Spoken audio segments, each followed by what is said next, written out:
All right, there, Latin 2. Here we go. Chapter 48. Do the translation. Go.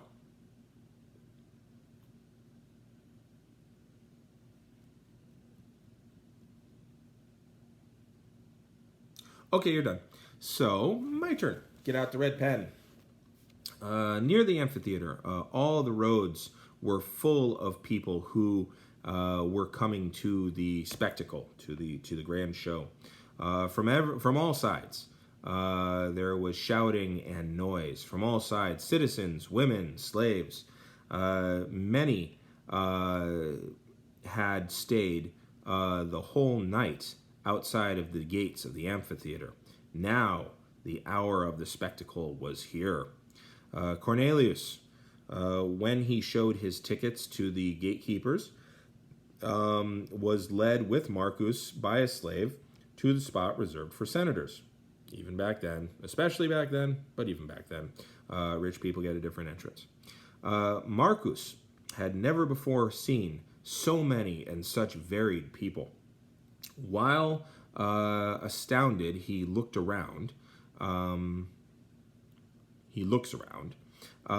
Suddenly, he saw that Titus had already sat down.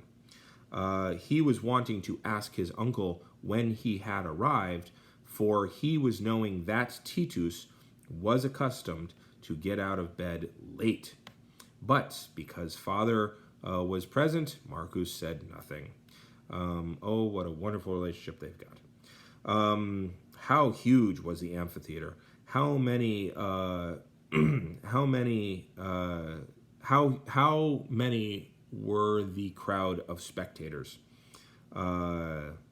I'm going to say how large. You could kind of creep it that way. Marcus was figuring out how many spectators were able to be held by the amphitheater when suddenly it was silent. Everyone turned their eyes to the honor chair. Behold, shouted Titus. Already, or now, the emperor enters, the love and the delight of the human race.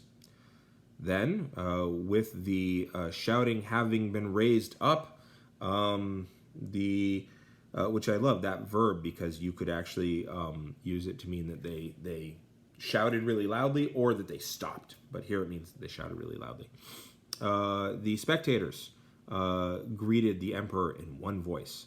Marcus was amazed, captured by admiration, by amazement. Stupuit. He was stupefied. He was gaping, captured by the amazement.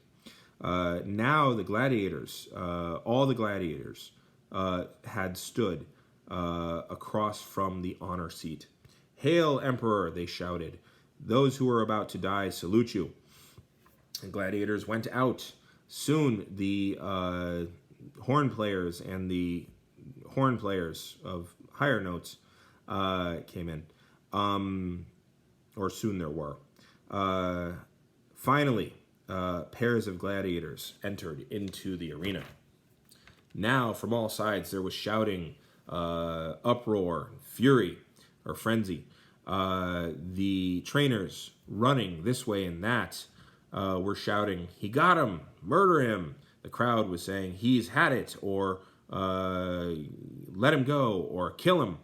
Marcus had never seen such things before, or had seen nothing of the sort before. For several hours, the fighting went on fiercely. There's hardly less fierce was the shouting that went on by the spectators. Suddenly, Cornelius said, "Now we must return home. There's a returning home for us. For soon the midday fighters will fight, will fight. Whom at another time, Marcus, you will see." Marcus shouted, "Don't you wish to also leave, uncle?" To which Titus responded that he did not wish to depart, that he had not seen enough yet, that the midday fighters soon would enter into the arena.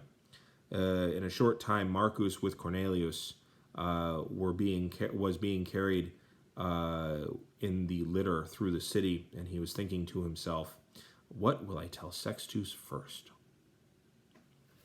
All right, now go ahead and do 48A. All right, I'm gonna hit the button.